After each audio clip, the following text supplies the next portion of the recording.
Hello and welcome to another training video for Dempod. In this one, we will discuss what creativity is and how you can attain it. You will probably have heard of the phrase, think outside the box. But what does that even mean?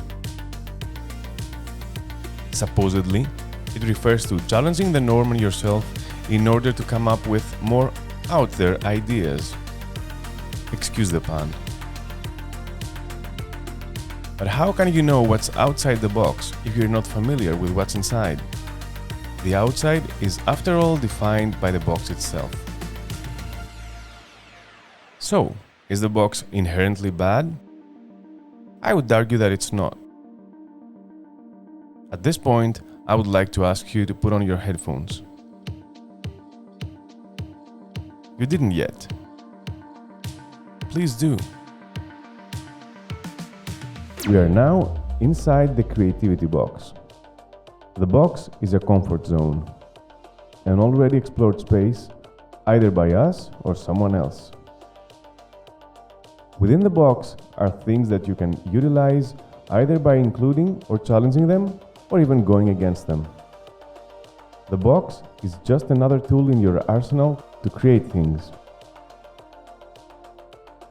We have established what inside the box is. Is there a box all there is?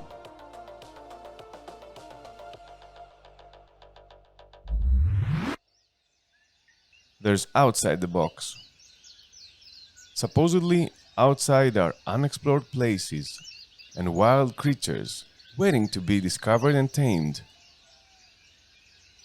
How can you navigate the wilderness and not get lost? You would need a compass and a map, which means that you need a sense of direction. That's your idea, your subject, along with the vision you have for it. You need to research and understand it so you can find interesting angles to approach it. But wait, is there even a box in the first place? Did you realize there's no video? You don't need to look at your screen anymore. Box or no box, creativity varies in how and when it comes to each and every one of us. It can be scary as a dark box, or intimidating as vastness outside of the box. When it comes to triggering or channeling it, different things work for different people. Some like listening to music, perhaps a genre or album, to set a specific mood or tone for themselves. Some even like listening to the same song on repeat. Others like to grab a piece of paper and a pencil in order to detach themselves from the digital world and the constraints of the medium of choice. Find what works for you and go. Creativity is a strange and often elusive beast. It can't be confined to when you choose. It is always on. And thus, inspiration can come when taking a shower or when doing something else entirely.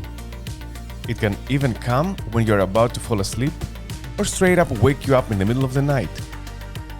Find a way that works for you to document it so that you can harness it at a more convenient time.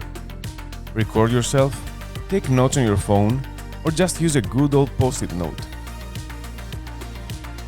In this terminally online reality, our brains are constantly stimulated.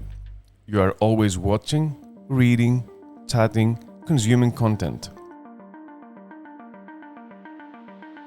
All that input can be beneficial for you and your projects, but it's important to remember to let your mind wander. Find ways and times within the day to do nothing or even get bored. Creativity and inspiration thrive when you are idle. Let your brain do its thing. Creativity can also be a collaborative thing, regardless of your project being team-based or solo. Bouncing off ideas with friends, colleagues, people you agree or even disagree with can give you new perspectives on your project and spark exciting ideas. Creativity also means that you often need to try things out and sometimes you need to take risks. You might fail, Not all ideas work out, and that's fine. It's all part of the process. So try things out and don't be afraid to fail. That's how you build experience and expertise in whatever you do. This was supposed to be an instructional/introduction video on inspiration and creativity. And while it started as such, it ended up sounding more like a cross between a meditation soundscape and a motivational podcast, while still delivering on its goal. How did this come to be? I started by identifying my target, which was to talk about creativity. I looked up online what other people had to say about it. I started taking notes on what drives my own creativity, and I discussed this with my friends and colleagues. I kind of knew I wanted to make something that would be sort of meta, illustrating the actual process of creativity within the very medium. So, I wrote down the ideas that came to me at random moments. I then put my favorite synthwave album and started tapping the lines that I'm now reading into this microphone. Pretty neat, right? You didn't expect this from a video, or a podcast, or whatever this is.